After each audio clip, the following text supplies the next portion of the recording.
deep in the forests of the Pacific Northwest, where towering pines blot out the sun and silence hangs heavy like mist. There lingers a question that has haunted explorers, hunters, and hikers for centuries. What walks in the shadows of the wilderness, leaving footprints too large to belong to any known animal? They call it Bigfoot, name whispered in equal parts fear and fascination. For some, he is nothing more than a folktale, a campfire story told to keep children close to their parents. For others, he is flesh and blood and undiscovered primate, hiding in the deepest thickets where human eyes rarely wander. Reports of this towering creature describe a massive, bipedal being 7 to 10 feet tall, covered in dark hair, with eyes that gleam with an almost human intelligence.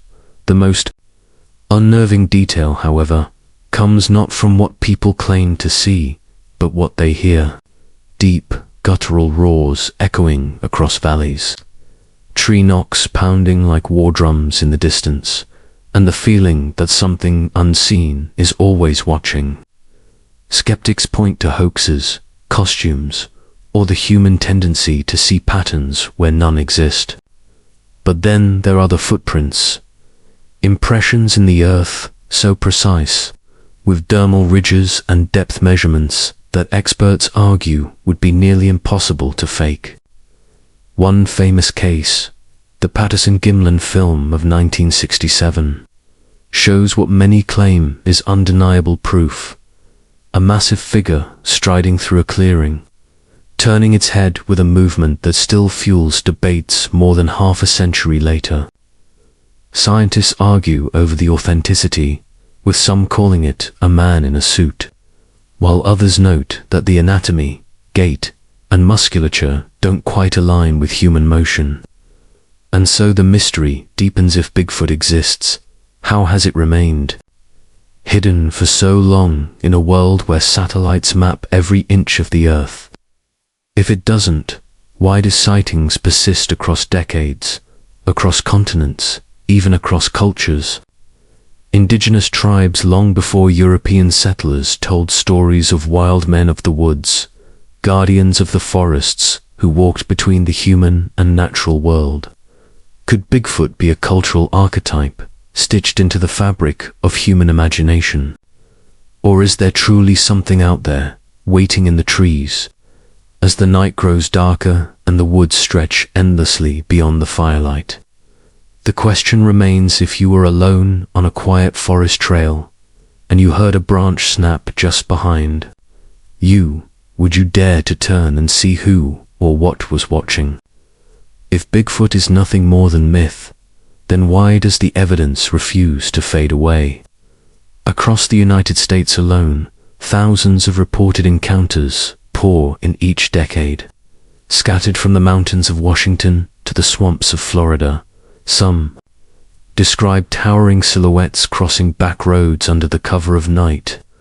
Others recall the sickly sweet odor of something wild lingering in the air just moments before a glimpse of shaggy fur vanishes into the undergrowth.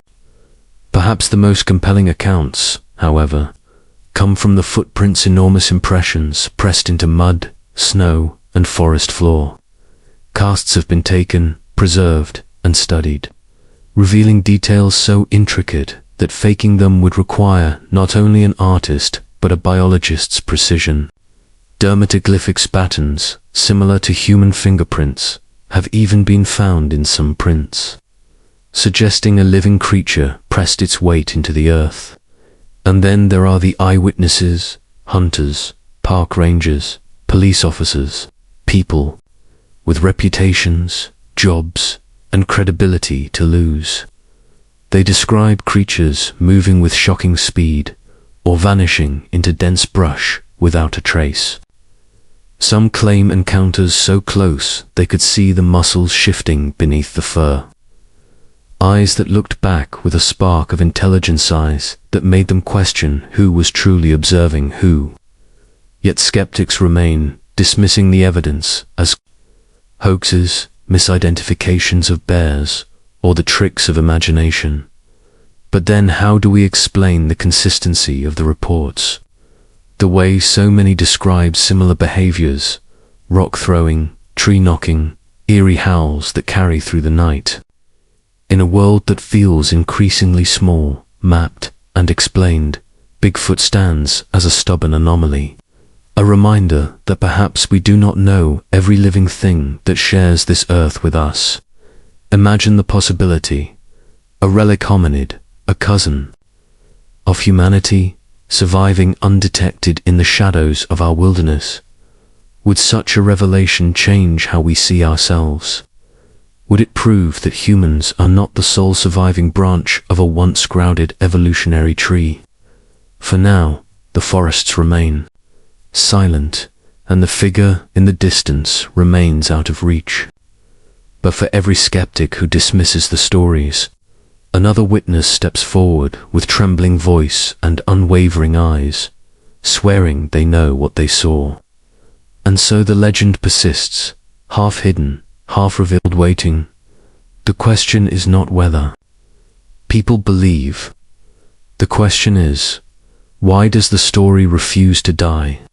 And if it is only a story, then what kind of truth lingers inside it, drawing us deeper into the forest, where the line between myth and reality blurs with every shadow? From ancient folklore to modern science, Bigfoot straddles a line between legend and reality. Long before the name Bigfoot was coined in the 20th century, Native American tribes spoke of the Sasquatch beings of immense size and strength. Protectors of the wilderness, sometimes feared, sometimes revered. These stories were not isolated. Similar tales exist across the globe. The Yeti of the Himalayas, the Yeren of China, the Alma of Mongolia. Could they all be echoes of a universal human memory, an ancient encounter shared across time and continents? Science, however, demands proof. Researchers have pursued DNA analysis from hair samples, scat, even alleged blood. Results often return inconclusive, sometimes showing fragments of bear, wolf, or human contamination. And yet, every so often, samples emerge that do not match known species, lingering in the grey space of possibility. Cryptozoologists argue that the sheer remoteness of certain regions, the endless mountain ranges, the deep forests untouched by man, could easily conceal a small, elusive population of primates. After all, giant species have been rediscovered before. The coelacanth, a fish thought to be extinct for 65 million years, was found alive in 1938. If the ocean can keep such a secret, perhaps the forests can too. Yet, the more technology we develop, satellites, drones, motion-triggered cameras, the more silence we encounter. No definitive skeleton, no clear body, no irrefutable evidence. And this silence raises a darker question. Is the mystery of Bigfoot meant to remain unsolved? Maybe the truth lies not in bones or fur, but in what the legend represents. Bigfoot embodies the unknown, the wildness we long for in a world we believe we've tamed. He is a reminder that not every trail leads to certainty, that even in the 21st century, the earth can still whisper secrets beyond science. As you imagine standing at the edge of a vast forest, the trees rising like pillars into the night sky, consider this. If you heard a heavy step behind you, would your first thought be a bear, or something more? Would you run, or would you stay long enough to meet the gaze of something that may not want to be found? The forest holds its breath, the shadows deepen, and somewhere, perhaps just beyond the last ring of firelight, the mystery of Bigfoot waits, daring us to keep looking. More than 2,000 years ago, in the heart of ancient Egypt, a queen ruled with brilliance, seduction, and power. Cleopatra VII, the last pharaoh of Egypt. Her name still stirs images of golden thrones, perfumed chambers, and a woman who bent empires to her will. Yet for all her fame, her greatest secret has eluded us, her final resting place. History records that Cleopatra died in 30 BCE, taking her life after the defeat of her lover, Mark Antony, and the conquest of Egypt by Rome. The ancient writers tell us she was buried alongside Antony, entombed in splendor fit for a queen. And yet, centuries of searching have yielded nothing. No tomb, no body, no trace. Imagine that, one of the most iconic figures in human history, erased by the sands of time, her grave lost in a land once ruled by her hand. Archaeologists have combed Alexandria, where she reigned, only to find the city swallowed by earthquakes and tides, its ruins scattered beneath the Mediterranean Sea. Others turn to temples outside the city, like Taos Magna, were underground. Chambers suggest secrets still waiting to be uncovered. If Cleopatra lies hidden there, she rests in darkness, undisturbed for millennia. But perhaps the mystery is deeper still. Some historians believe Rome may have destroyed her tomb to erase her legacy, to ensure the queen who defied an empire would be forgotten. Others suggest her burial was deliberately concealed by loyal followers, hidden so well that it would never be desecrated. Every theory only deepens the enigma. For Egyptians, a tomb was not simply a grave, it was eternity, a place where the soul continued to live. To find Cleopatra's tomb would be more than an archaeological discovery. It would be to touch a living piece of myth, to meet the queen herself in the silence of stone. But until that moment, she remains a phantom present in memory, absent in earth. And so the question lingers, where does the queen sleep? Beneath the waves of Alexandria, in a temple cloaked in desert sands, or in some secret chamber still untouched, a treasure so great it will rewrite history the day it is found. For now, Cleopatra's tomb is a whisperer promise from the past that dares us to keep searching.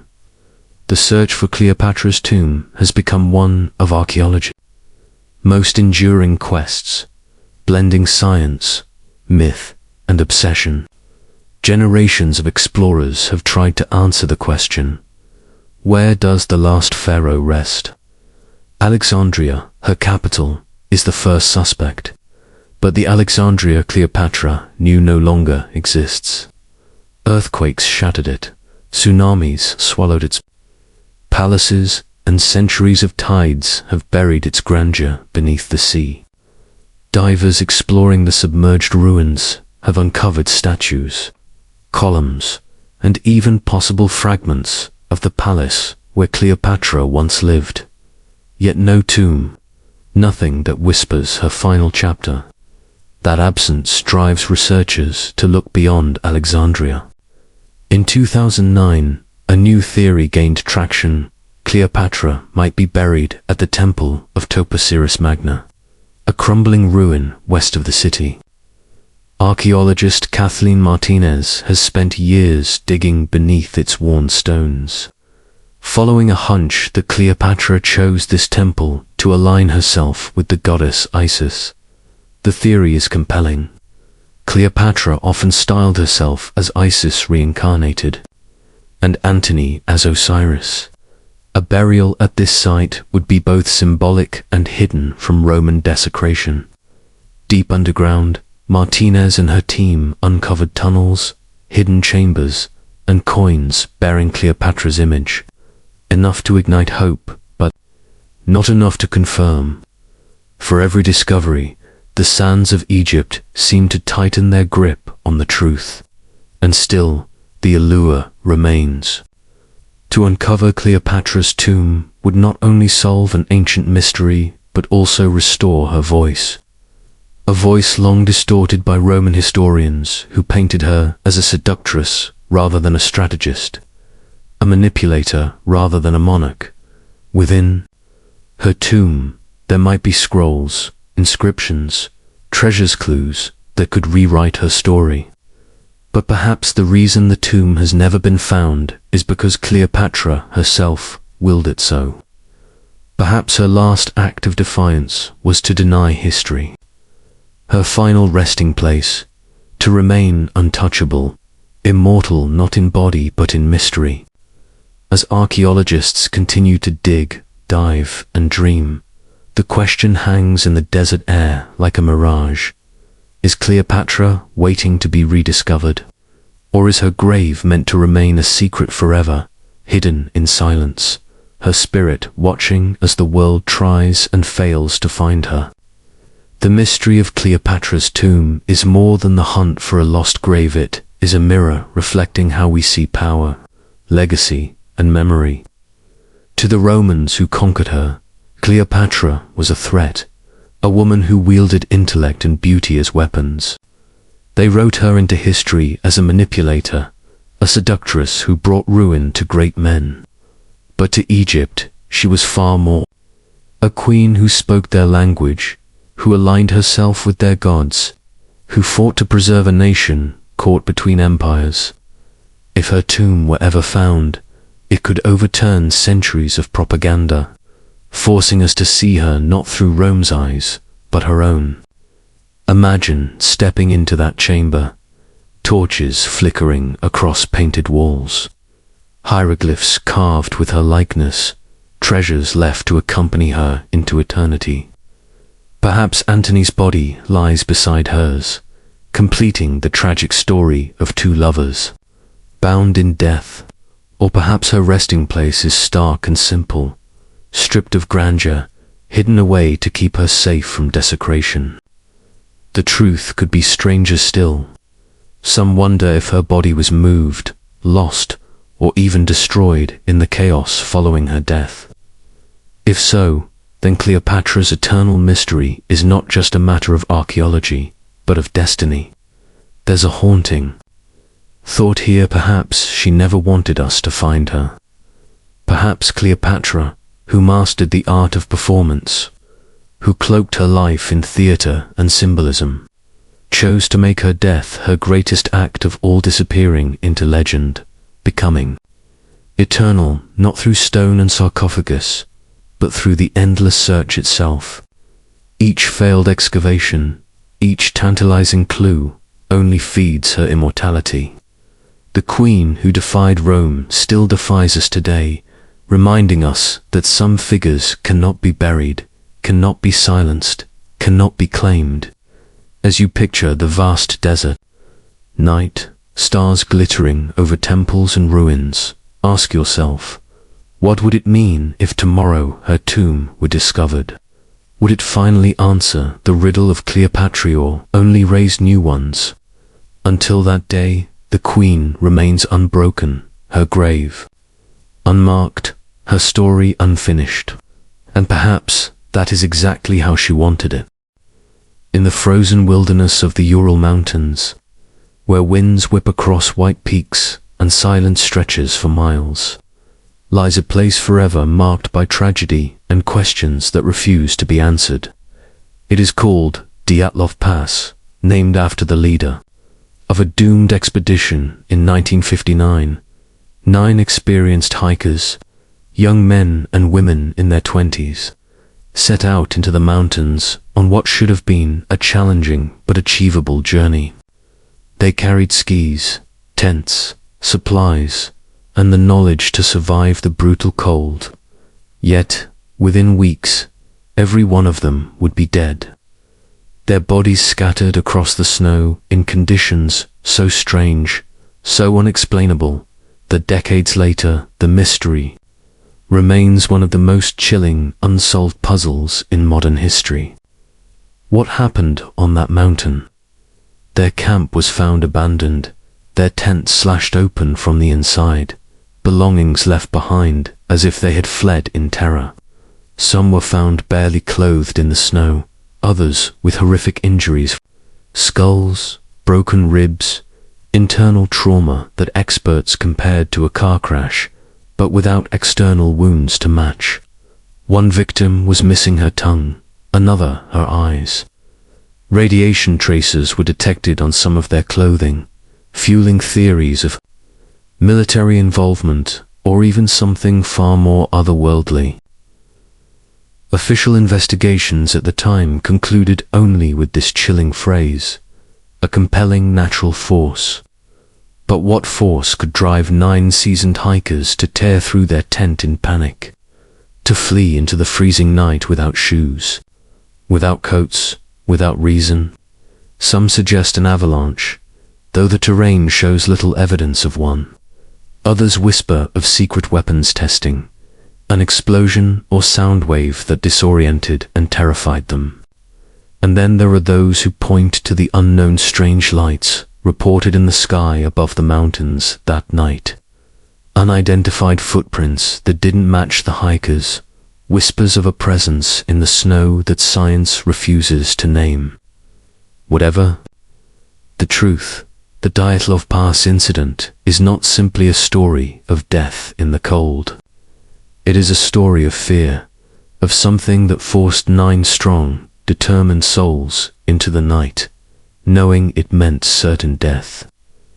And as you imagine the icy wind cutting across the mountains, you cannot help but wonder, what did they see? What did they hear? And why did they run?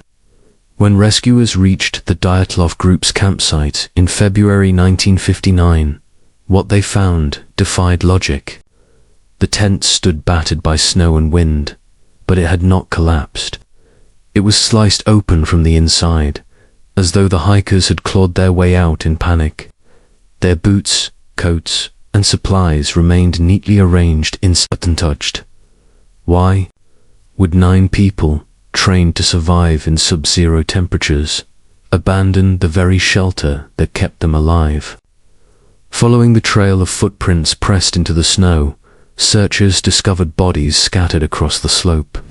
2 were near a cedar tree, barefoot and dressed in little more than underclothes, as if they had run blindly into the storm. Branches above them were broken, suggesting they had tried to climb for safety, or perhaps to see something in the sky.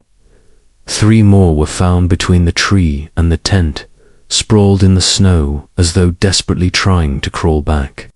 The remaining 4 were uncovered months later, buried beneath deep drifts in a ravine. Their injuries stunned investigators. One had a fractured skull so severe it was compared to being struck by a car. Another's ribs were crushed, yet there were no external wounds, no bruises to explain the internal trauma. One woman was missing. Her tongue, her eyes, even part of her face details that have fueled speculation for decades. Adding to the mystery, traces of radiation were detected on some of their clothing. Where did it come from? Natural contamination from the mountains, military experiments, or something stranger still? Locals in the region spoke of glowing orbs in the sky during the days of the hikers' deaths, strange lights cutting across the frozen night. Theories sprouted like frost across a window. A secret Soviet weapons test, an avalanche, infrasound vibrations from the wind that triggered panic, an attack by unknown creatures, even contact with something not of this world. Each theory carries pieces of the puzzle, but none fit perfectly. What is undeniable is that the hikers died not just from cold, but from terror, from a force powerful enough to drive them into the snow with no chance of survival. And as their belongings were packed up and the investigation quietly closed, a chilling sense remained that the mountains had claimed them not by chance, but by something deliberate, something hidden in that frozen wilderness. And so we are left to ask, did the Dyatlov hikers stumble upon a secret they were never meant to see? Or did the mountain itself hold a force beyond human understanding?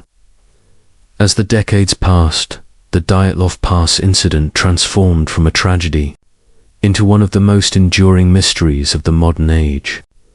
Official investigations were reopened in 2019, 60 years after the event, and Russian authorities concluded that an avalanche was the likely cause.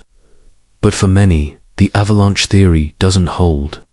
The tense position on a shallow slope, the lack of typical avalanche debris, and the unusual injuries leave more questions than answers.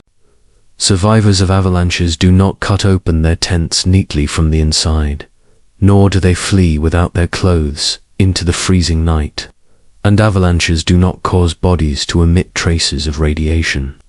For the families of the hikers, for researchers, for mystery seekers across the world, the official explanation feels like a cover-an attempt to quiet the storm rather than resolve it. And so, theories live on. Some suggest the hikers stumbled upon secret military tests, perhaps parachute mines that exploded silently in the night sky, leaving injuries that mimic blunt force trauma. Others speak of infrasound, low frequency, vibrations produced by wind passing through the mountains, capable of inducing panic and disorientation in the human mind. Still others whisper of something more elusive, the Mansi people, indigenous to the region, guarding their sacred land, cryptid-like creatures haunting the forest, or lights in the sky that were not of earthly origin. Each theory bends to fit parts of the evidence, but none can explain it all. That is what makes the Dyatlov mystery so haunting. It resists resolution, a puzzle forever missing its final piece. To this day, visitors to the pass report an unsettling stillness, as if the mountains remember. The site where the tent was found remains a scar upon the snow, a place where the wind howls like a warning, and as night falls across the Ural peaks, you can imagine the hikers, 9 strong souls with their laughter, their songs, their youthful energy, facing something that drove them into the dark. What did they encounter? Was it natural, man-made, or something beyond either? We will never truly know. But in the silence of the pass, beneath the eternal snow, the question lingers like a ghost. What force was so powerful, so unexplainable, that it took 9 lives and left behind only mystery? Los Angeles, 1947. The city was booming, glittering neon lights, Hollywood stars on every marquee, and promises of fame hanging in the air like perfume. But beneath the glamour, the city hid a shadow of darkness that would reveal itself in one of the most infamous unsolved crimes in American history. Her name was Elizabeth Short, but the world would come to know her by another name, the Black Dahlia. She was young, only 22, a woman chasing dreams in a city that thrived on them. Friends described her as striking, with dark hair, pale skin, and a taste for stylish black clothing. She wandered through the cafes and nightclubs of Los Angeles, always looking for opportunity, always on the edge of something greater. But fate had other plans. On the morning of January 15th, 1947, her body was discovered in a vacant lot in South Los Angeles, and the sight shocked even the hardest detectives. She had been cut in half, her body posed with eerie precision, drained of blood, her face mutilated into a grotesque smile. The brutality of the crime was unlike anything the city had seen. The press descended, feeding the public's hunger for sensational headlines, branding her the Black Dahlia after a noir film playing at the time. The police launched one of the largest investigations in Los Angeles history, interviewing hundreds of suspects, chasing leads that spread across the city like wildfire. But every lead went cold. Theories multiplied. Some saw the crime as the work of a sadistic killer. Others believed it was linked to Hollywood's underworld, where broken dreams and dangerous secrets often collided. Even today, the crime scene photographs remain disturbing, not only for their violence but for their precision. Whoever killed Elizabeth Short did not act in rage, but in control, as if staging a performance, leaving behind a scene meant to haunt. The questions echo: was she a victim of chance, caught in the wrong place at the wrong time, or was she targeted, chosen for reasons lost to history? Los Angeles thrives on reinvention, but this mystery refuses to fade, a stain on its golden image, a reminder that beneath the lights of Hollywood lies a darkness that no spotlight can erase. And so, Elizabeth Short lives on, not through the life she dreamed of, but through a story the city cannot forget. The Black Dahlia, forever frozen in mystery, forever asking us to wonder who killed her and why. The discovery of Elizabeth Short's body sent shockwaves through Los Angeles. Newspapers splashed her image across front pages, fueling both horror and fascination. Reporters dug into her past, painting her alternately as an aspiring actress, a lost wanderer, or a woman with dangerous secrets. The truth was far more complex, but in 1947, nuance didn't sell papers. The LAPD threw enormous resources into the investigation. More than 150 suspects were questioned, ranging from drifters to doctors, from boyfriends to complete strangers. Police received letters and phone calls from people claiming to be the killer, taunting them, reveling in the chaos. One package even contained Elizabeth's personal belongings, mailed directly to the presser. Calculated move, suggesting the killer wanted attention. The evidence grew stranger. Autopsy reports revealed she had been killed elsewhere and carefully placed in the vacant lot. The precision of the cuts suggested surgical knowledge. That detail pointed investigators toward doctors, medical students, and anyone with anatomy training. One suspect, Dr. George Hodel, became infamous decades later when his own son, a former LAPD detective, accused him of the murder. Hodel lived in a mansion notorious for bizarre parties and whispers of abuse, and his medical background made him a chilling fit. Yet at the time, nothing definitive tied him to the crime. Other suspects ranged from jilted lovers to Hollywood figures rumored to have dark ties. But for every lead, there was a dead end. Evidence was mishandled, crime scene crowds destroyed. Potential clues, and the sheer size of Los Angeles made it easy for the trail to scatter. Some believe the killer was protected by power, someone connected enough to stay untouchable. Others argue it was the work of a drifter who slipped away, his crime becoming legend only by chance. What is certain is this: the investigation grew colder with each passing day. The police never officially charged anyone, and the case remains open even now, its files thick with testimony, rumors, and shadows. But perhaps the greatest clue lies not in the suspects, but in the staging itself, the way her body was displayed. The theatrical cruelty. Was this the work of a sadist craving notoriety? Or was it a message, a signal meant for others in Hollywood's underworld?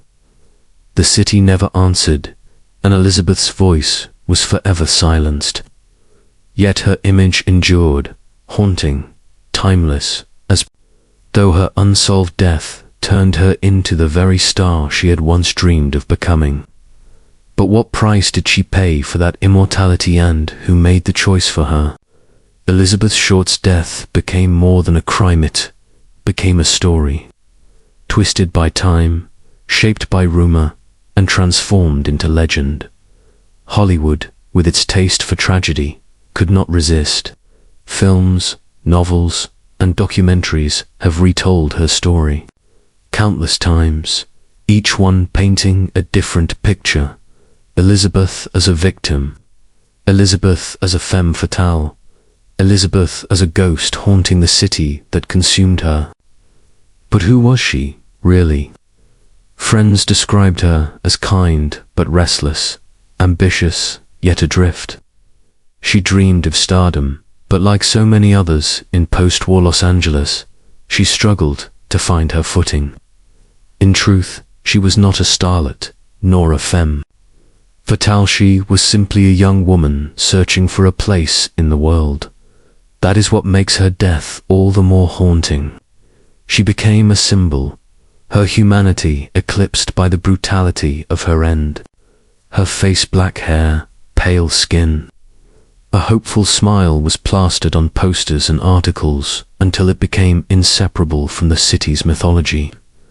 Los Angeles is built on illusions, bright lights, staged stories, the glamour of the screen. But Elizabeth's murder tore through that illusion, revealing something raw and ugly underneath.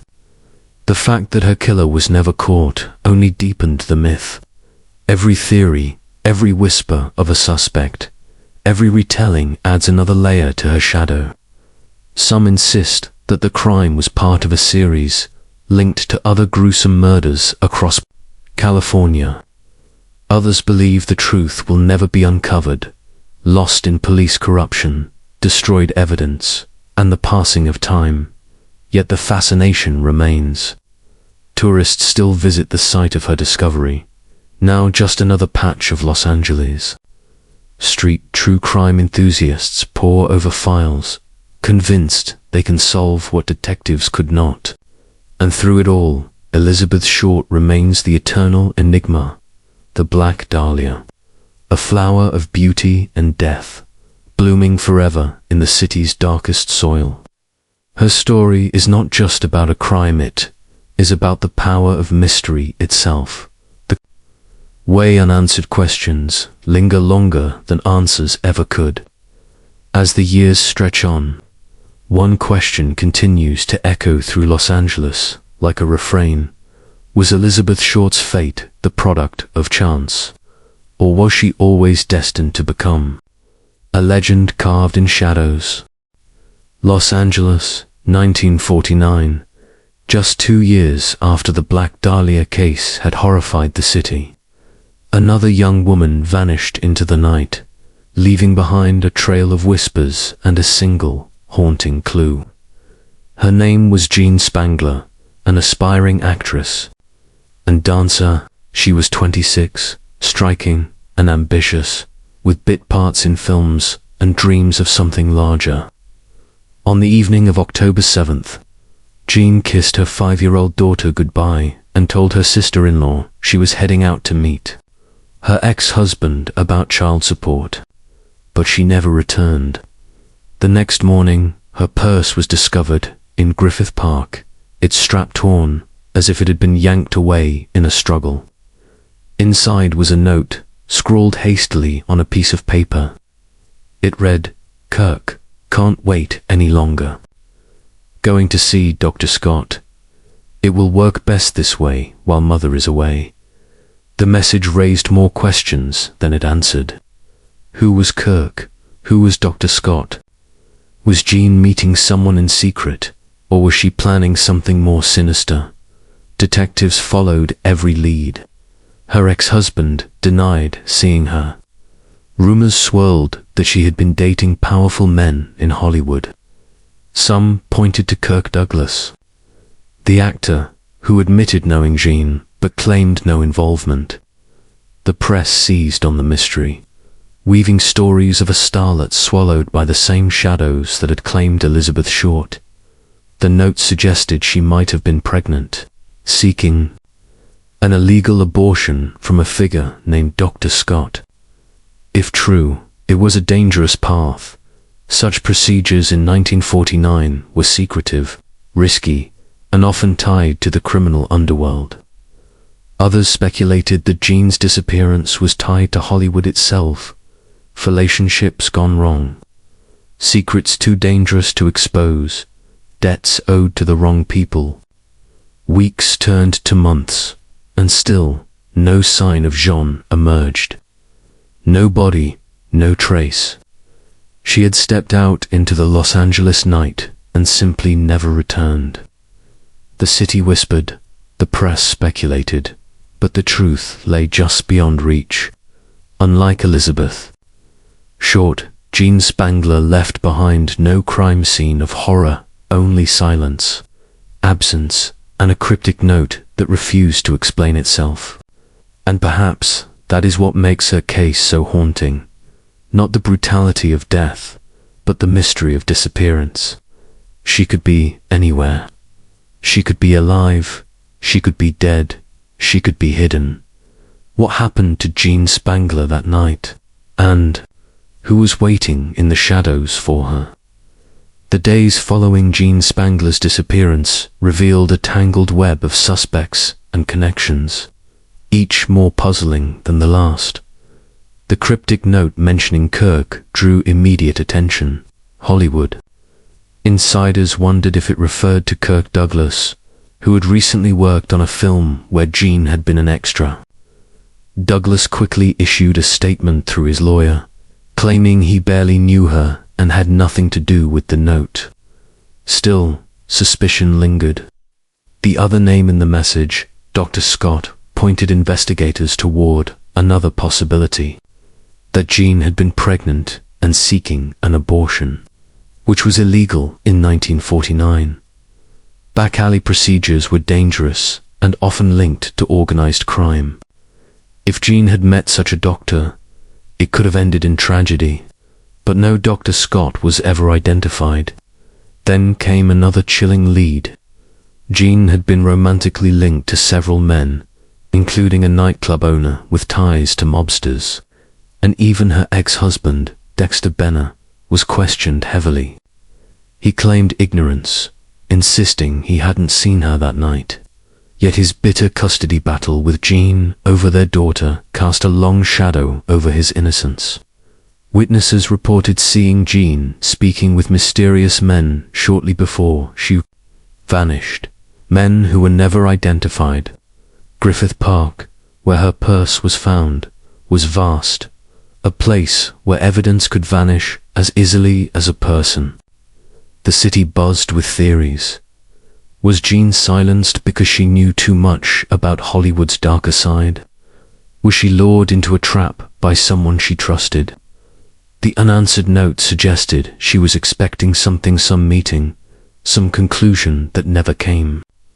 Adding to the intrigue was the fact that Jean had once mentioned to friends that if anything ever happened to her, she might be with the wrong crowd.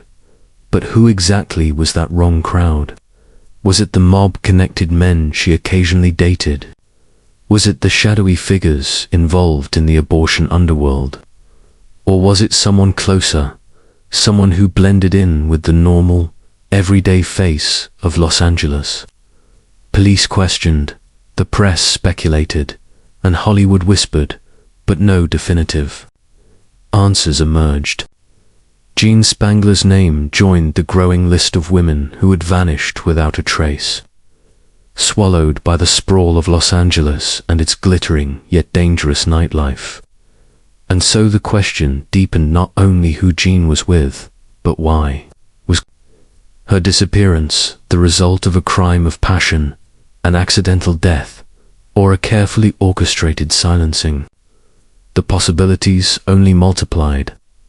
Drawing the mystery into darker territory, the trail of Jean Spangler's life ended almost as suddenly as it began that October night in 1949.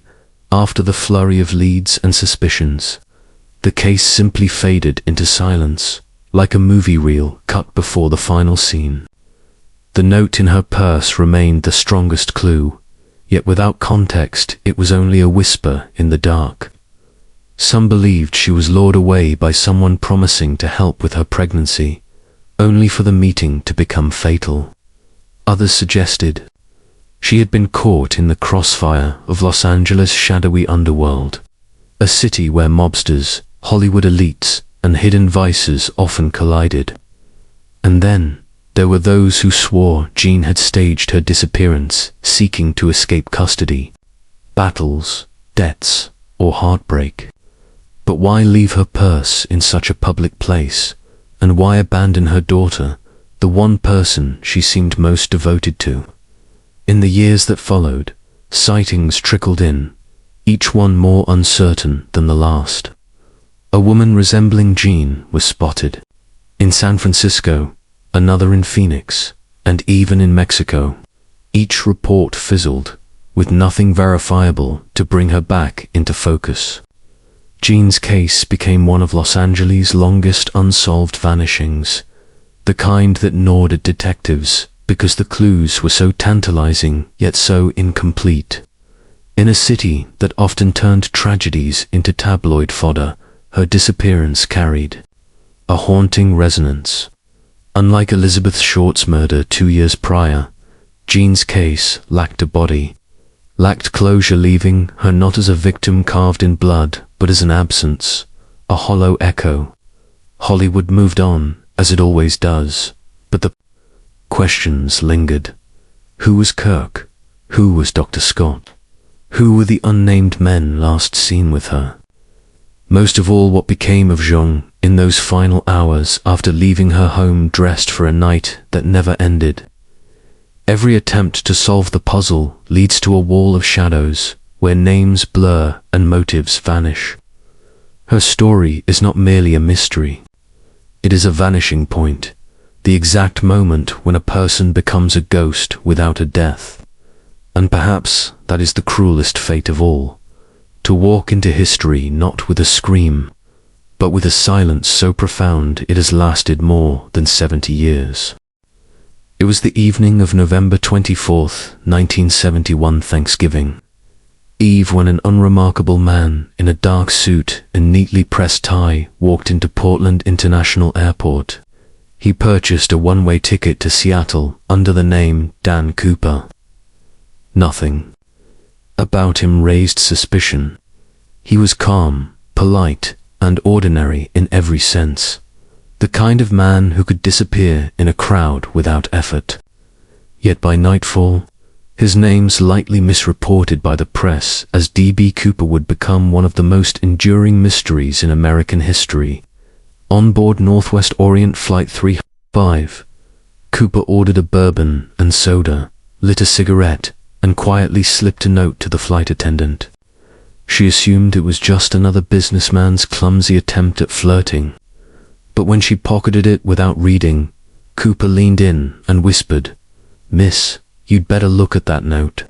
I have a bomb." Inside his briefcase, he revealed wires and red cylinders, convincing enough to make her pulse quicken. His demands were clear $200,000 in cash for parachutes and a fuel truck waiting in Seattle for the plane's refueling.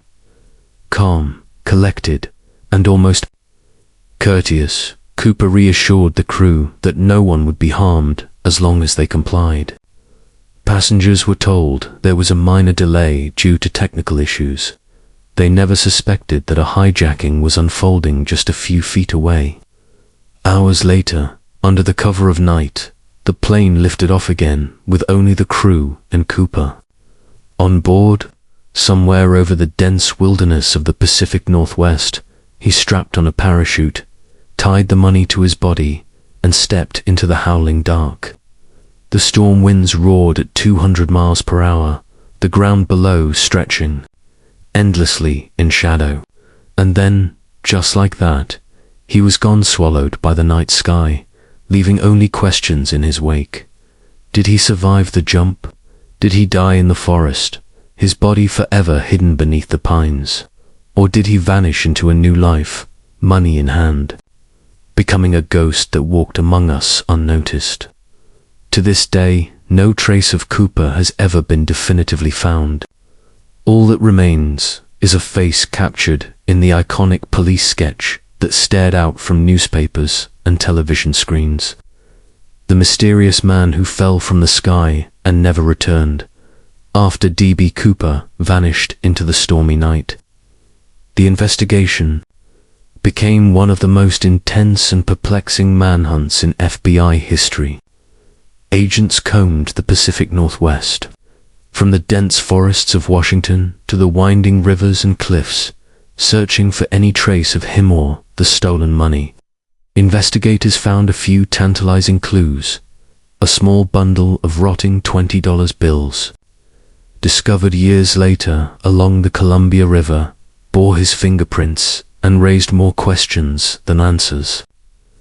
The discovery suggested that Cooper may have died in the wilderness, but the rest of the money, nearly $200,000, was never recovered. Theories flourished. Was Cooper an experienced skydiver or simply a desperate, lucky man who planned the hijacking with meticulous precision? Profiles of suspects were built, tested, and discarded, leaving no definitive answer. Some considered Richard Floyd McCoy, a former paratrooper whose life mirrored Cooper's, but the timelines and evidence never matched. Others examined known criminals, men with aviation experience, or even ordinary citizens who might have seized the perfect opportunity. Every lead seemed to crumble, leaving only speculation. One curious detail haunted the case. Cooper's calm demeanor during the hijacking suggested a level of sophistication rarely seen in ordinary criminals. He negotiated politely, moved efficiently through the plane, and executed a jump into freezing darkness with no apparent hesitation. Even his choice of parachute and method implied either prior training or an incredible stroke of luck. Over time, the manhunt widened into a cultural obsession. Amateur sleuths, true crime enthusiasts, and conspiracy theorists delved into Cooper's past, analyzing every detail from the folds of his tie to the placement of his briefcase. Some theorized he survived, blending back into society with a new identity. Others imagined him perishing in the forest, leaving only fragments of cash behind, a ghostly figure who became legend. The FBI officially closed the case in 2016 without definitive answers, but the questions remain. How could a single man vanish without a trace in an era before satellites and GPS? Was his disappearance luck, skill, or a combination of both? And if he survived, did he ever look back at the night that made him immortal, knowing the world would search for him forever? Even decades after that fateful night, D.B. Cooper remains a phantom, haunting the imagination of those who chase unsolved mysteries. He is the embodiment of audacious, a man who vanished with $200,000, leaving behind only a cryptic police sketch, a few fingerprints, and the echo of a plan executed with near-perfect precision. Pop culture embraced him immediately, and every generation has retold the story as both cautionary tale and legend. Movies, books, podcasts, and documentaries dissect the minutiae of his disappearance, imagining his movements, his fate, his secret life after the jump. Some believe he died in the dense forests, battered by cold and wind, his body consumed by the wilderness. Others suggest he landed safely, a master of disguise who slipped into anonymity, the money tucked safely away, the thrill of freedom his ultimate reward. Amateur sleuths have scoured aerial maps, riverbeds, and abandoned cabins in search of evidence, finding tantalizing hints but never the definitive proof. The air of mystery surrounding Cooper is compounded by the lack of motive beyond the obvious: money and escape. Yet he was calm, polite, calculated, an enigma who seemed almost to relish the thrill of the law chasing him. There is a lesson in the absence he left behind, that some acts, some mysteries, are designed to outlast the lives of those who witness them. His vanishing transformed him into more than a criminal. He became a symbol of defiance, daring, and the unknown. In small towns near the Columbia River, in aviation circles, and among true crime enthusiasts, whispers still persist. Have you heard about D.B. Cooper? And with each telling, the man who stepped into the stormy sky becomes a little larger than life. The sketch remains iconic, face frozen in time, calm, composed, and forever beyond reach. Even the FBI, after decades of investigation, could offer no closure, only the acknowledgement that some puzzles are not meant to be solved. The legend of D.B. Cooper refuses to fade because it taps into a deeper longing, the desire to believe that, somewhere, a man can vanish completely, leaving behind only a story that will endure for generations. As you imagine that dark November night, the engines of Flight 305 fading into the Pacific Northwest, ask yourself, could anyone truly vanish so completely? And if D.B. Cooper survived, does he still watch from the shadows, smiling at the mystery he left behind? Circleville, Ohio, a small town of quiet streets and close-knit neighbors, seemed like the perfect American community, but beneath its calm surface, a sinister mystery unfolded, one that would haunt its residents for decades. It began in 1976, when residents started receiving anonymous letters, meticulously typed, warning them about their private lives. The letters were accusatory, often claiming to know secrets that should have remained hidden, and they demanded confessions or threatened exposure.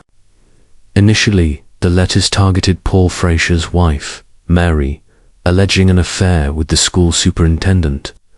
The claims were unverified, but the letters grew increasingly hostile, sometimes bordering on violent threats. What made the letters so unnerving was their specificity. The writer knew intimate details of the town's residents, their routines, and personal relationships. Every letter was delivered anonymously, often postmarked from the town itself, leaving recipients with the eerie realization that the perpetrator was someone they might pass on the street, someone they might trust. Investigators puzzled over the identity of the writer. They considered disgruntled ex-lovers, rival neighbors, and even strangers with a grudge. Yet no one could be definitively linked to the notes. The town was gripped by fear, with letters appearing in mailboxes at night, slipped under doors, or left in personal spaces, always signed with the chilling simplicity of an unknown hand. In 1977, the tension escalated to tragedy. Paul Freshour received a letter instructing him to drive a certain route at night. Following the directions, a trap had been set. Sniper's rifle pointed directly at him, a bullet fired with lethal intent. He survived, but the attack confirmed the letters were not mere pranks. Who could harbor such precise, persistent, and dangerous knowledge? As the letters continued, the psychological toll on the town grew. Families became suspicious of one another. Friendships strained under the weight of paranoia. Residents altered routines, locked doors, and spoke in whispers, never certain who might be watching or writing. The Circleville letters were not just threats, they were instruments of control, fear, and unknown power, operating invisibly in a town that seemed perfectly ordinary. And yet, despite arrests and confessions over the years, many believe the mystery was never fully solved.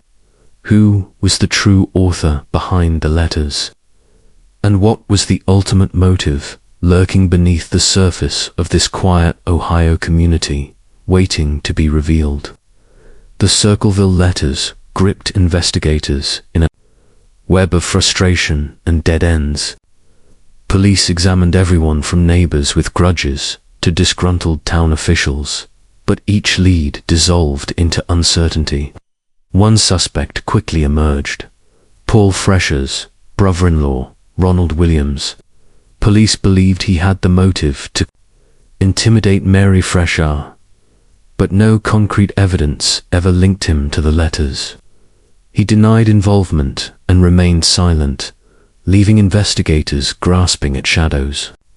The letters themselves were remarkably sophisticated for the small town in the 1970s, typed, unsigned, and eerily knowledgeable. Whoever wrote them had access to private details and could strike with precision, blending ordinary routines with threats that felt almost omnipresent. Authorities considered multiple theories. Was it a scorned lover, someone within the school system, or perhaps a resident intent on driving fear through the entire community? The psychological pressure exerted by the letters was undeniable. Recipients reported anxiety, insomnia, and constant worry that the next message would escalate into physical danger. Then there was the attempted murder of Paul Fréchard, which demonstrated that the letters were not idle threats. Someone had orchestrated a deadly ambush, one that required patience, planning, and a knowledge of his movements. Was this the work of a single individual or a group? Some researchers suggested multiple people were involved, someone coordinating. Letters with an accomplice prepared to act physically when provoked. Others pointed to a single meticulous mastermind, someone living among the townsfolk, invisible yet intimate, blending seamlessly into normal life while wielding fear as a weapon. Despite arrests and trials, the town never found closure. One man, William Wright, was eventually convicted for attempting to murder Paul Fréchard, but many believed he was only part of the story, a puppet or scapegoat in a more complex scheme. Letters continued to arrive intermittently, even after convictions, leaving the question open: had the true author ever been caught, or did they remain hidden in plain sight? The Circleville Letters exemplify a rare terror, the kind that is invisible yet omnipresent, small town yet vast, personal yet public.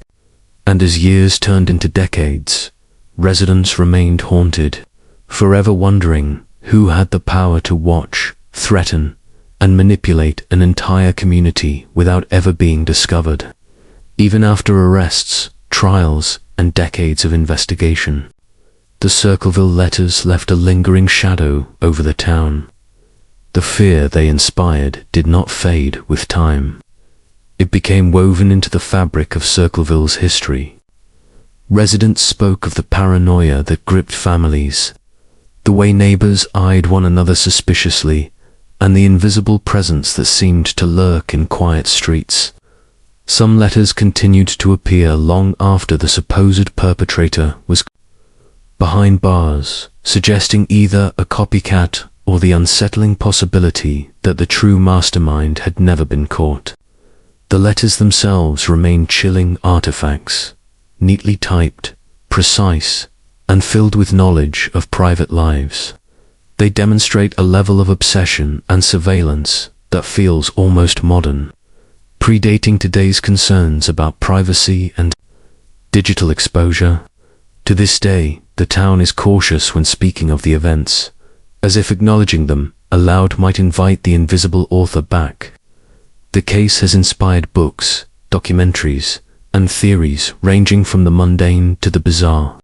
Some believe the letters were the work of a disturbed individual acting alone, while others suspect a network of people, each feeding information and spreading fear. There are whispers of corruption within the school system, jealousy among neighbors, and vendettas that spanned decades. But what makes the Circleville Letters truly haunting is not the identity of the writer. It is the way the letters manipulated reality itself, turning a small town into a stage for an unseen puppeteer. Ordinary life became laced with terror. Every encounter a potential threat, every note a reminder that someone was always watching. This is why the story endures. It is a mystery without a definitive solution, a puzzle that teaches us how fear can be wielded as effectively as any weapon. As you imagine walking through the quiet streets of Circleville today, consider the letters slipping through mail slots under the cover of night, the fingers that typed them, the mind that calculated every move, and then ask yourself, if someone could orchestrate such fear in a town for decades, how many secrets remain hidden, waiting for the next person to stumble upon them? The Circleville Letters remain a chilling reminder that sometimes the most terrifying mysteries are not violent or supernatural, they are human, precise, and lurking just out of sight. It was December 1872 when a ship named the Dahlia stumbled upon a scene that would become maritime legend. The Mary Celeste, a brigantine merchant vessel, floated adrift in the Atlantic Ocean near the Azores, eerily silent, its sails tattered, its decks deserted. On board, the ship was largely intact, cargo secure, personal belongings untouched, the galley prepared for meals, and a navigational log still in place. Yet there was no sign of the crew. 10 men, including Captain Benjamin Briggs, his wife, and their young daughter, had vanished without a trace. The ship's lifeboat was missing, suggesting they may have abandoned the vessel-bot. Why?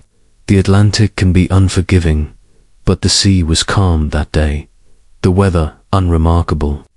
There were no storms in the logs, no recorded panic. Items were left neatly, possessions unclaimed, as if the crew had stepped away temporarily, intending to return. Some theorists have suggested foul play, pirates, mutiny, or robbery. Yet the cargo of alcohol and other goods remained untouched, a puzzling anomaly for any would-be marauder.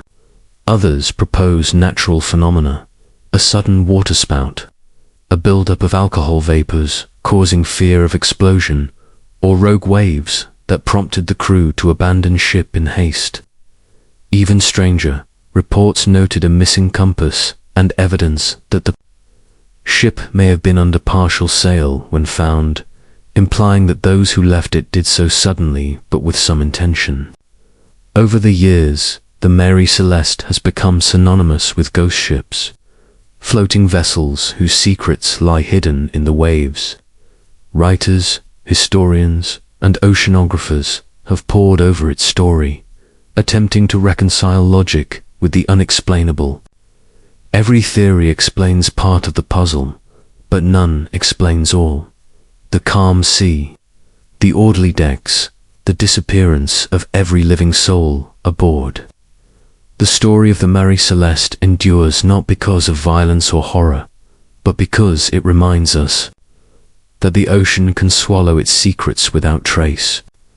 And as the waves lap against her empty hull, one cannot help but imagine the crew somewhere on that fateful December day did they walk willingly into the unknown, or were they pulled by circumstances we cannot hope to understand?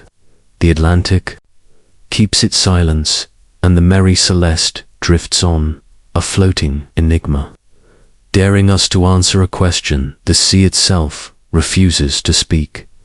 The mystery of the Mary Celeste has sparked countless theories, each attempting to fill the yawning void left by its vanished crew. One of the earliest and most persistent ideas involved alcohol fumes from the ship's cargo. The brigantine carried barrels of denatured alcohol, and some researchers believe a vapor buildup could have created an explosive fear. Perhaps the crew, terrified of a sudden ignition, abandoned the ship in a panic, intending to return once it was safe. Yet if that were true, why leave essential supplies neatly stored and the lifeboat ready, not hurriedly damaged in a frantic escape? Others have proposed natural maritime hazards. Rogue waves, sudden waterspouts, or shifting weather could have prompted the crew to leave hastily. Oceanographers have noted the possibility of an underwater earthquake or seismic activity that produced an inexplicable fear among the sailors. Still, these events often leave evidence-capsized lifeboats, signs of struggle, but none were found. Then there are the human-centered theories, mutiny, piracy, or even foul play by Captain Briggs himself. However, the absence of struggle and the presence of personal effects make these scenarios less convincing. Some even suggest more exotic explanations, like alien abduction or Bermuda Triangle-like phenomena, fueled by the allure of the unexplained. Literary accounts have embellished the story, turning it into a cautionary tale of ghostly seas and the supernatural, but the truth, buried somewhere in history, may be far more mundane or impossibly elusive. Adding to the enigma is the disappearance of the lifeboat, the captain's log stopping abruptly, and reports of sighting the vessel drifting for days without anyone aboard. Each fragment invites speculation, but never confirmation. For decades, the Mary Celeste has symbolized the sea's indifference, the way the ocean swallows answers and leaves only questions. Historians have scoured shipping records, newspapers, and eyewitness accounts, yet no final conclusion has been reached. The mystery endures because it touches a fundamental fear, the fear of vanishing without trace, of stepping into the unknown and never returning. And so, the Mary Celeste drifts in memory as much as in water, a silent sentinel of the Atlantic, forever inviting us to wonder, did the crew make a tragic misstep, succumb to fear, or did something entirely beyond human understanding claim them? The answer, like the deep ocean, remains out of reach, silent, and haunting. Over a century later, the Mary Celeste continues to capture imaginations, standing as a symbol of the seas, mysteries, and humanity's fascination with the unknown. The ship herself met her end in 1885, wrecked off the coast of Haiti during another voyage, yet her legend never sank. Writers, historians, and maritime enthusiasts revisit the tale, each retelling layering imagination atop fact, blending the known with speculation. Museums display models and replicas, newspapers recount her story in endless cycles, and every ghost ship story in literature or film owes a debt to her silent decks.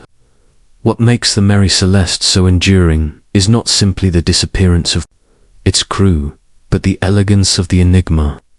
The vessel was intact, functional, and abandoned with care, leaving room for endless what-ifs.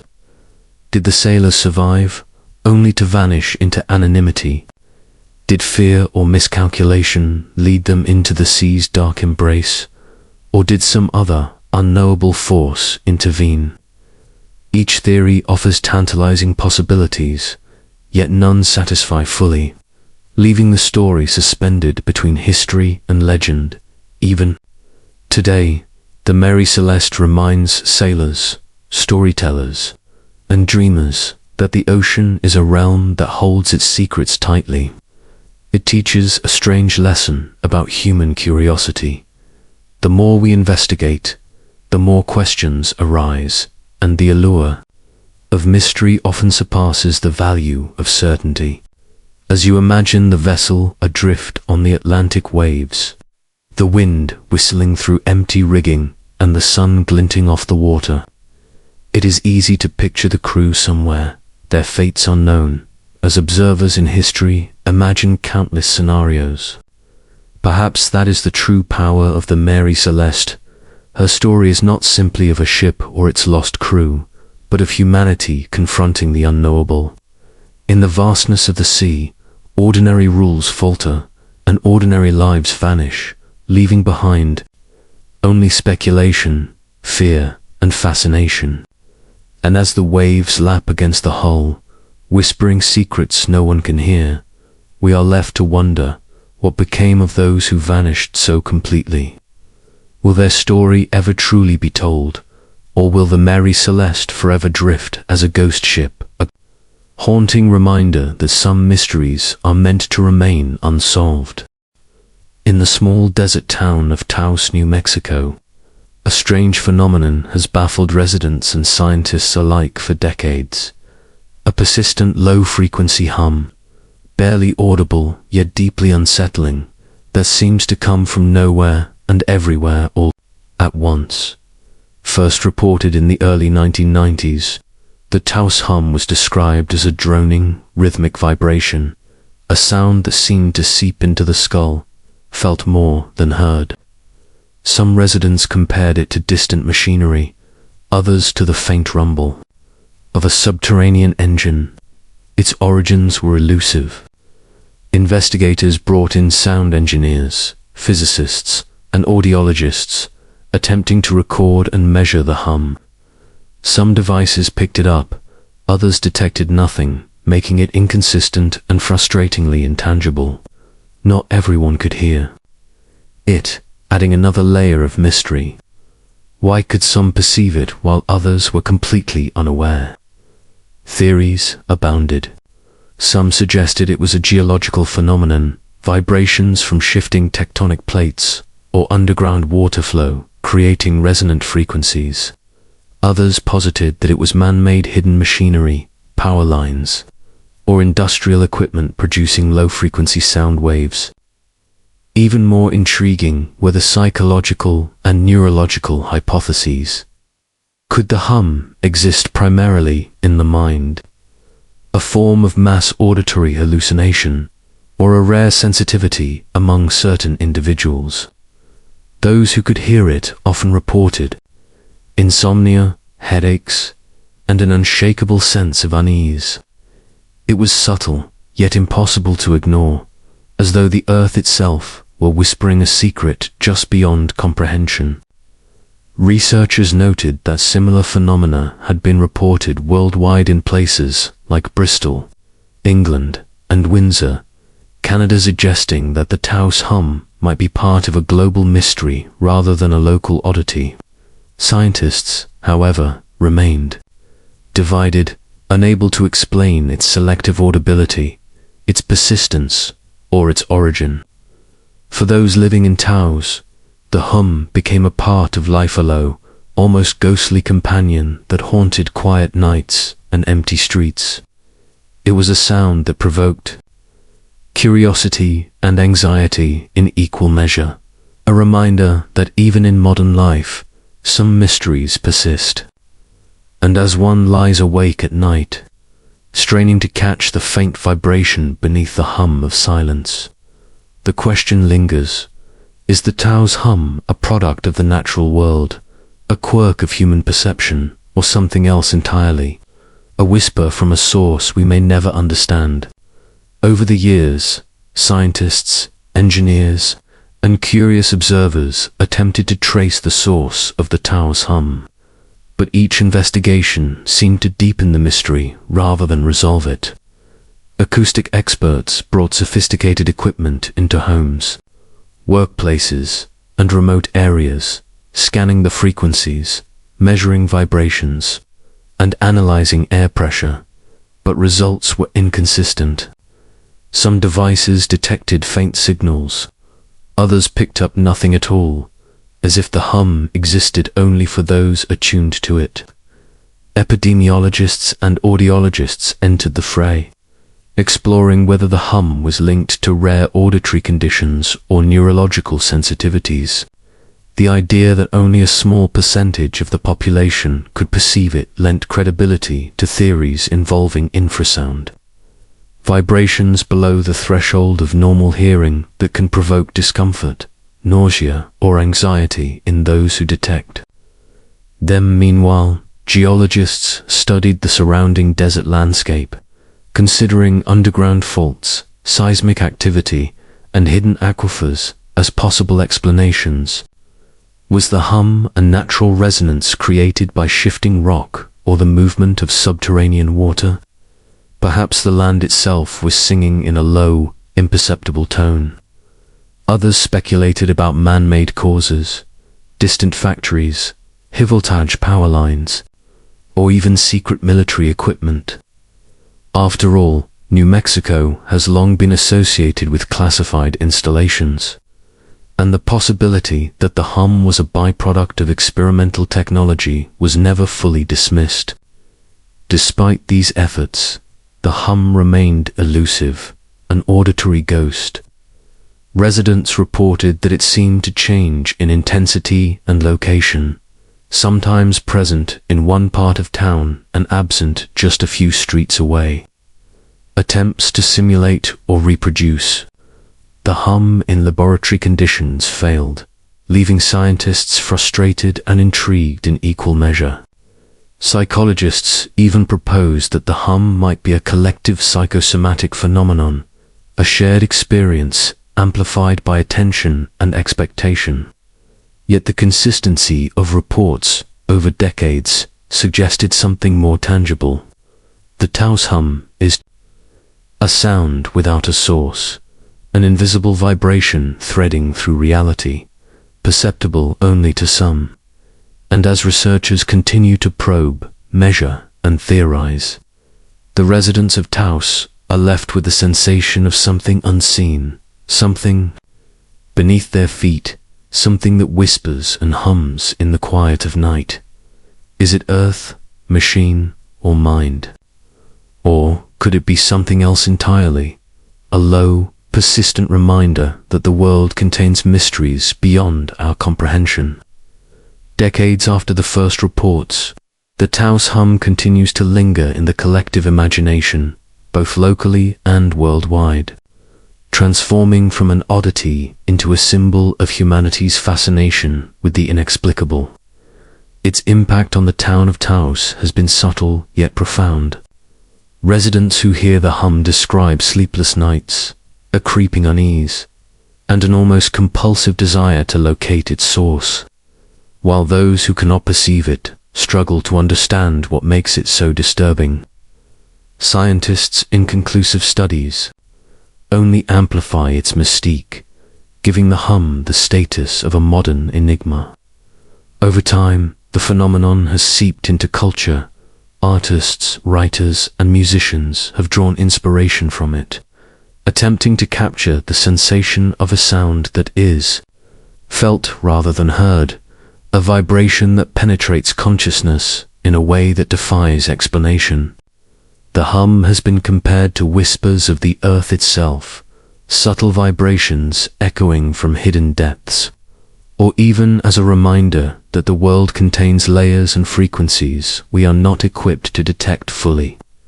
Similar low-frequency hums have been reported in other locations worldwide, including the UK, Australia, and Canada, suggesting that Taos is part of a broader phenomenon.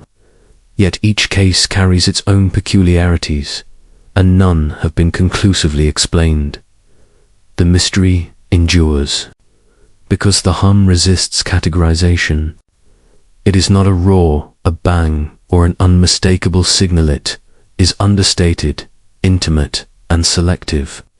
Only a fraction of those exposed can hear it, making it simultaneously personal and shared, psychological and physical, known and unknowable, and perhaps that is the core of its power. It reminds us that the universe contains aspects we cannot yet grasp, frequencies that touch our senses in ways that challenge understanding. For some, the hum is a source of anxiety. For others, a source of wonder.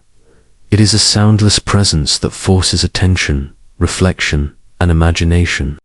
As the desert winds sweep across Taos, whispering through mesas and canyons, one is left to ask, what creates this persistent vibration? Is it the earth itself, human-made machinery, or something far stranger? And if the source is never found, will the hum continue to echo, a subtle, unyielding reminder that some mysteries are meant to persist, quietly humming beneath the surface of the world? Hidden for centuries in the archives of Europe, the Voynich Manuscript is a book that defies comprehension. A tangle of letters, illustrations, and symbols that no one has ever fully deciphered. Carbon dating places it in the early 15th century. Yet the origin of the manuscript, the identity of its author, and the meaning of its strange writing remain elusive. Every page is a puzzle. Delicate vellum inscribed with looping glyphs arranged in an unknown script, accompanied by illustrations of plants, astrological symbols, and naked figures bathing in green pools of liquid, performing rituals or immersed in strange activities. Linguists, cryptographers, and amateur codebreakers have studied it exhaustively. From the era of World War II codebreakers at Bletchley Park to modern-day computer algorithms designed to crack impossible ciphers, yet the manuscript has resisted every attempt at translation. Some theorists suggest it is an unknown language or a sophisticated cipher, perhaps even an invented language for secret purposes. Others consider it an elaborate hoax, a book created to confound and mystify. The plants depicted are unidentifiable, suggest they are imaginary. Others that they are distorted representations of real flora, familiar only to the creator. The astronomical charts show constellations that sometimes correspond to known stars, and sometimes seem entirely invented, hinting at a cosmology that is entirely separate from our own. The manuscript is divided into sections that appear to address herbal medicine, astronomy, biology, and recipes, yet the text refuses to yield clear meaning. Every hypothesis opens new questions. If it is a code, why has no key survived? If it is a hoax, how could such a consistent and complex system be devised over hundreds of pages? The Voynich Manuscript sits today in the Beinecke Rare Book and Manuscript Library at Yale University, a silent testament to human curiosity and the limits of understanding. Its pages whisper secrets no one can confirm, enticing scholars and dreamers alike to puzzle over a story that remains locked behind glyphs that have never been read. And as one flips its fragile vellum, tracing the loops and diagrams with wonder, a single question lingers. What knowledge, what ideas, or what world lies hidden in this book no one can read, waiting patiently for a mind capable of unraveling its secrets? For centuries, the Voynich Manuscript has drawn the attention of the brightest minds, yet it remains a riddle wrapped in vellum. During World War II, codebreakers at Bletchley Park and American cryptographers examined it, hoping that it might conceal a military or political secret. They approached it with the same rigor used to crack ciphers like the Enigma, analyzing letter frequencies, patterns, and repetitions. Yet every method failed. Modern cryptographers, linguists, and computer scientists have turned to statistical analyses and artificial intelligence to decode the manuscript, mapping the sequences of characters and examining the structure for hidden meaning. Some claim that patterns resemble natural language, but the words themselves remain untranslatable. The botanical drawings continue to perplex scholars. None correspond perfectly to known species, suggesting either a fantastical imagination or knowledge lost to history. Likewise, the astronomical and cosmological sections hint at an alternate system, a map of the stars that may not exist in our universe, or a symbolic representation of something beyond the physical. Some theorists suggest the manuscript was created by a medieval polymath, experimenting with language and imagery, a sophisticated mnemonic or memory aid, or even an alchemical guide disguised in code. Others propose more extraordinary ideas, that it contains knowledge from a lost civilization, or even a glimpse into an unknown consciousness. Attempts to translate its recipes or biological diagrams have yielded no consensus. The mysterious figures and bathing scenes resist interpretation, evoking rituals, medicinal practices, or symbolic allegories that remain undeciphered. Each discovery, each small breakthrough in identifying patterns or structural rules, raises new questions rather than providing closure. What was the author's intention? Was it meant for one person, a secret society, or to confound the world for eternity?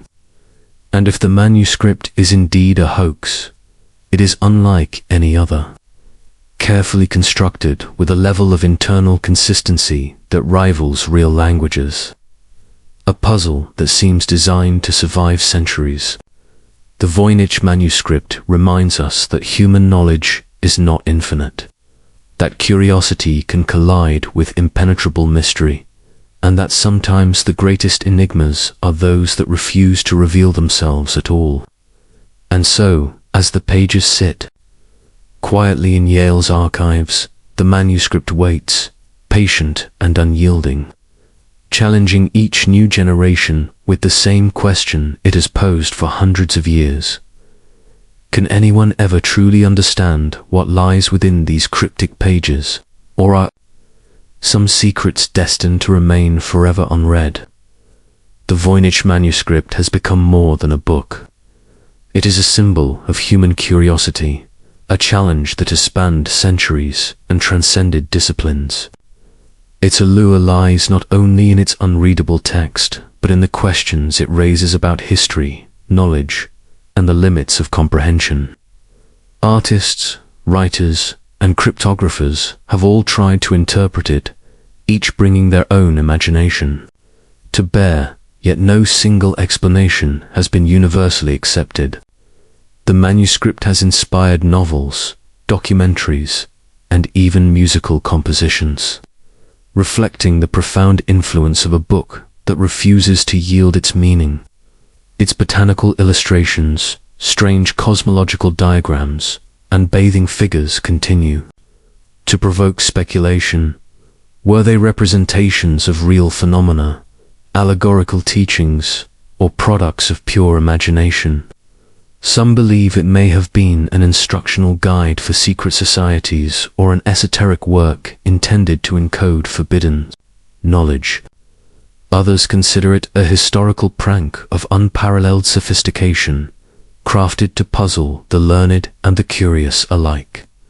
The manuscript has been analyzed by some of the world's greatest minds, yet each study seems only to deepen the enigma. Its survival through centuries, preserved against decay and theft, adds to the feeling that it possesses a kind of agency, as if the book itself is a keeper of secrets, aware of the human desire to decipher it, but unwilling to reveal them. The Voynich Manuscript reminds us that not all mysteries are meant to be solved, that some knowledge exists only to provoke, to inspire awe, and to challenge our assumptions. It occupies a space between history and myth, fact and fiction, inviting endless speculation without ever demanding resolution. And as one imagines flipping through its fragile pages, tracing the intricate loops of its letters, pondering the meaning of its otherworldly plants, one is left with the same question that has haunted scholars and dreamers for centuries. What is the truth hidden within the Voynich Manuscript, and will anyone ever unlock the story that it has kept for so long? Perhaps, in the end, the greatest fascination is not the answer itself, but the act of searching, the thrill of confronting, a mystery that refuses to yield, and the humbling recognition that some secrets are meant to endure, patiently waiting for minds capable of understanding or content to remain unread forever. On March 8, 2014, Malaysia Airlines Flight 370 vanished without a trace, leaving the world stunned and searching for answers. The Boeing 777 had departed from Kuala Lumpur bound for Beijing, carrying 239 passengers and crew, yet somewhere over the South China Sea, it simply disappeared from radar. Initial confusion gave way to global attention, as military and civilian authorities coordinated an unprecedented search effort. But the more they looked, the more elusive the aircraft became. Unlike other aviation disasters, there was no immediate crash site, no debris field to mark its descent, no distress call or clear explanation. Theories multiplied rapidly, ranging from mechanical failure to hijacking, from pilot suicide to elaborate conspiracies.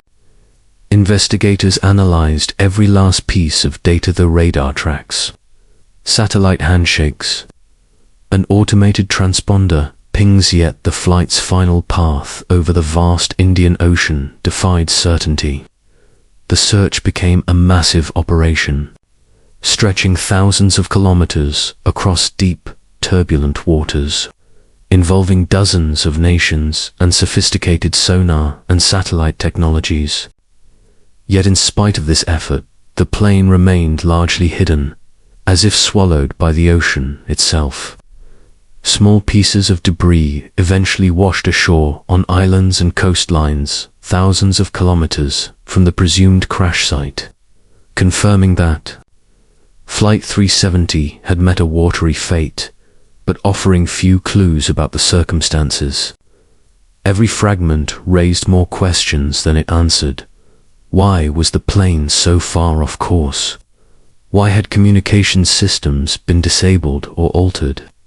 And what could have caused such a sudden and complete disappearance in an age when aircraft are constantly tracked and monitored? For families, friends, and the world at large, the vanishing of MH370 became a nightmare that blurred the line between hope and despair. Every theory was debated fiercely, but certainty remained out of reach, leaving only speculation, grief, and an enduring fascination with the unknown. And as the Indian Ocean stretches endlessly into the horizon, dark and unrelenting, the question persists: what truly happened to Malaysia Airlines Flight 370, and why did it vanish so completely from a world that prides itself on observation and control? The search for answers continues, but the ocean keeps its secrets as tightly as ever. The disappearance of Malaysia Airlines Flight 370 ignited a storm of theories, each attempting to explain an event that seemed almost impossible to comprehend. Investigators examined mechanical failure, considering engine problems, cabin depressurization, or electrical malfunctions, yet nothing in the plane's maintenance record indicated a catastrophic fault. Attention turned to human factors. Could pilot error or deliberate action have led the aircraft astray? Some suggested that Captain Zahari Shah had intentionally diverted the plane, while others argued for the possibility of hijacking by passengers or external forces. These ideas, however, remained speculative, as no conclusive evidence emerged. Satellite data provided fragments of the aircraft's trajectory, revealing a deviation from its planned path and indicating that it had flown for hours beyond the last radar contact. The plane's disappearance deepened in mystery because of its vast final location, the southern Indian Ocean, an area so remote that search operations became logistically daunting. International teams deployed ships, sonar, and underwater drones to comb thousands of square kilometers of deep ocean floor, yet the main wreckage remains elusive. The discovery of debris in distant locations, such as the western Indian Ocean and along African coastlines, confirmed that the plane had broken apart at sea, but offered few insights into why or how. Every piece of evidence seemed to spawn new questions. Why was the aircraft's transponder turned off? How could such a large modern aircraft vanish in an era of near-constant surveillance? Even the most sophisticated simulations of possible flight paths produced multiple, equally plausible outcomes, leaving investigators without certainty. Conspiracy theories flourished, fueled by the lack of definitive answers, ranging from covert military involvement to extraterrestrial interference. Some scientists suggested natural anomalies like magnetic disturbances or atmospheric interference, though these explanations lack supporting evidence. The disappearance of MH370 represents more than a technological puzzle. It is a psychological and cultural enigma, haunting the families of the missing, the aviation industry, and the global imagination. And as the waves of the Indian Ocean continue to roll across the presumed resting place of the aircraft, one is left with a sobering question. Can humanity ever fully understand what happened to Flight 370? Or will the ocean keep its secrets forever, leaving only fragments and endless speculation? Years have passed since Malaysia Airlines Flight 370 vanished. Yet the questions it raised remain as haunting as the day the world learned of its disappearance. Families of the passengers continue to live in a limbo of grief and uncertainty, their lives suspended between hope and despair, while investigators and aviation experts reflect on a disaster that defies the conventions of air travel. The vanished flight has become a symbol of the limits of human knowledge, a reminder that even with advanced technology, satellites, radar, and global monitoring systems, the world is still capable of losing track of a massive, modern aircraft. In an instant, its disappearance has reshaped protocols in aviation, prompting new systems for real-time tracking and improved communication during emergencies. But the technological lessons are dwarfed by the psychological and emotional impact. MH370 has entered the realm of cultural mythology, discussed in documentaries, books, podcasts, and countless online forums, each speculation blending fact with imagination. Its story resonates because it touches on primal fears, vanishing without trace, the unknown depths of the ocean, and the fragile nature of human control over the world. The aircraft, its passengers, and crew exist now as fragments, both physical debris scattered across distant shores and images lodged in collective memory. The Indian Ocean, vast and merciless, holds the answers tightly, leaving humanity to wrestle with uncertainty. Every theory from mechanical failure to human intervention, from deliberate disappearance to improbable accidents, remains plausible yet unproven, reinforcing the mystery that has captivated the globe. MH370 challenges our assumptions about safety, surveillance, and the finality of knowledge, and its story persists as both a cautionary tale and an invitation to wonder. As the waves lap endlessly across the southern Indian Ocean, they cover a silence that is absolute, a void that mirrors the unanswered questions lingering in minds worldwide. And so, Flight 370 drifts into history, a vanished vessel suspended between reality and enigma, leaving us to ponder, in a world dominated by technology and data, how is it possible for something so immense, so modern, to disappear completely? The ocean keeps its secrets, and the vanished flight endures as a testament to the mysteries that refuse to be solved. A haunting reminder that some questions may never be answered, and some stories are destined to linger in shadow forever beyond our reach.